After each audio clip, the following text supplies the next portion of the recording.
What are you feeding them? Don't feed us! Here, step in my mouth.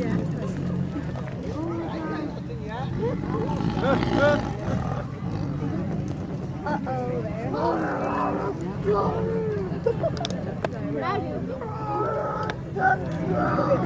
Are you growling back? There's the guy.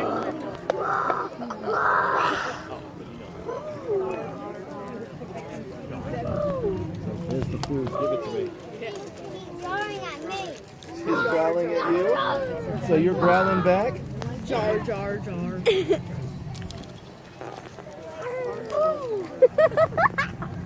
Mart.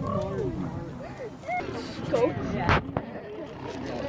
Don't climb it, bud. You want me to All right, guys, welcome to our Tiger Talk and Feeding, and welcome to the Wild Animal Park. I always ask, how many of you it's your first visit today? All right, well, thank you for coming out to the park. How many of you have been here before? We appreciate you guys returning. My name is Jeff Taylor. I'm the owner. This is Jeff Taylor also. He's my father. He helps me out with a lot of stuff around here, and we greatly appreciate you guys coming out to visit today. These are our two Bengal tigers.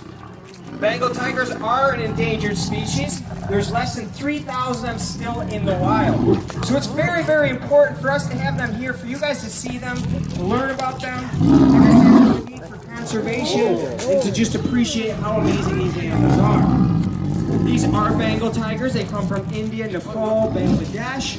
They're closely related to the Siberian or the Amur tiger.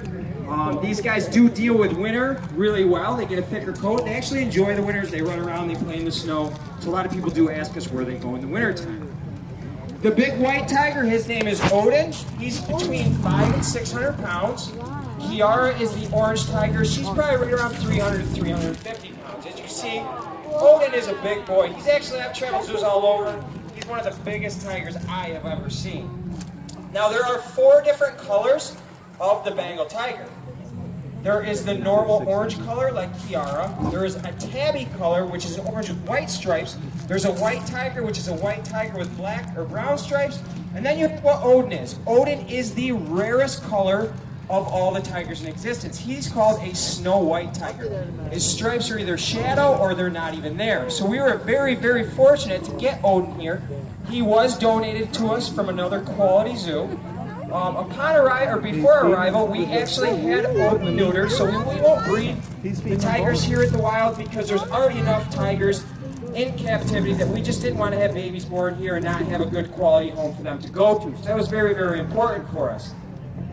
These guys are the largest of all big cat species. Second to them would be the lion. So these guys are the biggest that there is. As you'll see, we're feeding them meat. It's a mix of beef and chicken. This is just a snack for these guys. They each get about 10 pounds of meat a day, which is a huge, huge dish. Now, we can't just give them meat. It's hard probably to see, but on the meat, we sprinkle special vitamins for it. Part of having animals in captivity is providing them with all the necessary care that they need, whether it be enclosure, housing, veterinary care, but nutrition. Nutrition is very, very important. These guys they eat a whole prey diet. So in the wild, they'll eat the stomach, they'll eat the bones, they'll eat the intestines. That's very, very important for them for proper growth and development. That's why we have to put this special vitamin powder on it to simulate what their wild diet would be like. Because we wouldn't want them to have different developmental problems. So it's very, very important that we come up with a diet with our veterinarians to make sure that they get the essentials that they need. Now, if you look in their enclosure, these guys do have a pond. Unlike your house cats, and even the lions, these guys love water. On hot days, they'll be running around, they'll play. So they really spend a lot of time in there. Now, they do, as the water looks a little greener, these guys have fresh water that we provide them daily.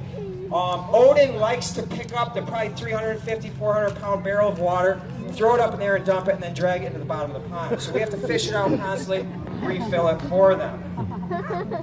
Now, as I said, these guys are Bengal tigers. A lot of people say, oh, that Odin's color would help him because he'd blend in with the snow.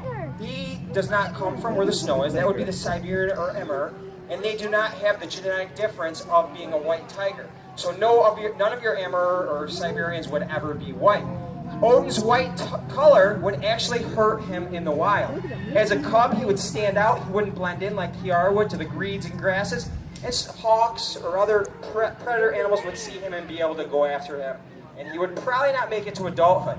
If he would make it to adulthood, these guys are an apex predator. They're at the top of the food chain. They hunt to survive. He's not going to be a very effective hunter because he's going to stand out from a long, long ways away. So although it rarely happens, there are white tigers born in the wild. It's not a mutation or the inbred, as some people say. It's just that they rarely reach adulthood. Now these guys are very, very powerful animals, so we have to be a bit careful with them. That's why you see us on the outside of the enclosure. Both Kiara and Odin were hand-raised by us, meaning we bottle-fed them. That in no way was to take away their natural instincts or make them tame. It makes them to where they have a more relaxed life in captivity. As you can see, these guys aren't threatened by us, but they're also not trying to come through the enclosure and attack us. Just like people, if you're stressed out, it's unhealthy. So by hand-raising them, we created they're more of a calm animal than they would be if they were mother raised. They would be in the back of the enclosure. They would either see us as a threat. So these guys are pretty chill if you can see them. Now, part of having animals in captivities and the tigers is enrichment. We want these guys to have the best housing, the best veterinary care. Health is also mental health. We give them different things to stimulate their brain. We'll give them barrels, we give them logs to climb on. And we just want them to exercise their minds also so that they're not just in an enclosure and they get bored. It's not really healthy for them. It's very, very important with primates because primates are so smart. Now, these guys can crunch bones. They like nothing, so it's very important. We do give them the chicken legs that we gave them have the bones in them also. Is there any questions about the tigers? No questions at all? Yes. Yes, he's full grown. These guys are 5 years old. They've been here. Kiara actually came here. She was the first big cat that I got. She came here when she was about 6 weeks old. She was very small, so we hand raised her. Odin came here when he was 4 months old. So they have been here for that entire time, and they will live out their lives.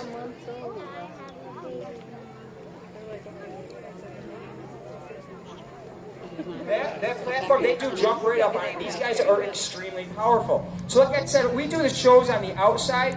We did work with them as cubs. It's not saying that I couldn't go in with them and kind of hang out with them, but it's just really not worth it because they're so powerful that they could want to play, and just their play could really hurt us.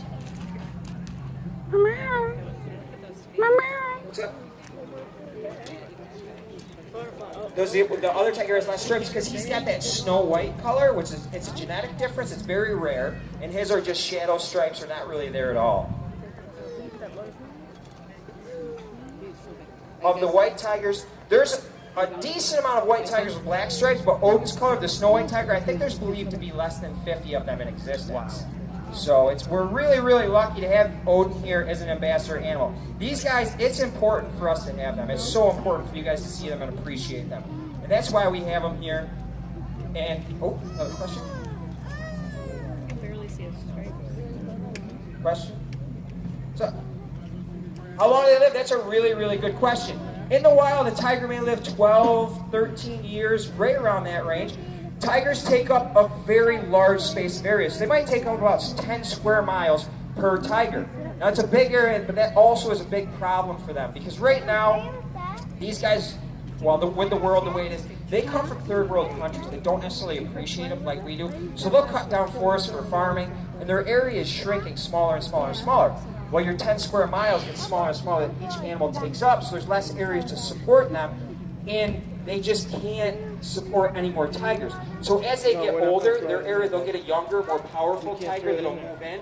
It will take over their area, push them out, and they'll be pushed to an area where there's no prey, and they will die like a painful death. And it's a very sad thing because we really need to protect the planet, save the trees, keep their environment as big as we can because these guys, just like a lot of other species, once they're gone, there's no bringing them back. They're gone for good. So it's very important that we're proactive right now and we do what we can to protect them. Jeff, I just want to thank you very much for this fantastic zoo. Oh, thank you so much. I appreciate it. The thing is, you guys can thank me, but without you, none of this would be here. The guests are what make it possible. You guys coming through the gates, it enables us to build bigger, better enclosures, and we're not going to stop. We're going to keep going. Some of the enclosures I built in the beginning, we're tearing down now. We're trying to make them the best possible areas for these animals. Like I said, they're here. They're under our care. They're really, truly family to us, so we want to do what we can to make sure that they get everything that they need in the best possible way. But truly, you guys are the reason why we can do it. I appreciate that you love it, and all I can just ask is if you please practice conservation and try to help save these guys. Have they ever got a fight before? They've had little minor spats with each other, but for the most part, these guys do get along, which in the wild they're a solitary animal, which means they live alone. But with growing up together and always being around each other, it's actually good for enrichment, like I was talking about, for them to have each other to play with, to see each other for stimulation. My background is, I grew up on a farm, and I went to school for zoology for a little bit. Wasn't necessarily my thing. I started a landscape company. I did landscaping, and I always had animals growing up. And my ultimate dream was always to have a zoo. Now everybody thought I was crazy, including them.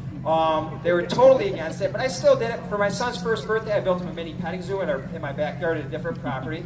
For his second birthday, I bought him that big camel over there, Aladdin. And that year we started a traveling petting zoo, traveling the entire state doing fairs and festivals. It was really, really cool because we got to reach out to a lot of people, slept in cattle trailers for like weeks at a time. And but then I purchased this property and started slow. Now, the experience-wise is basically I worked my way up. I started with different animals, went to more advanced animals, and researched, worked with other facilities. It's a nice thing about a lot of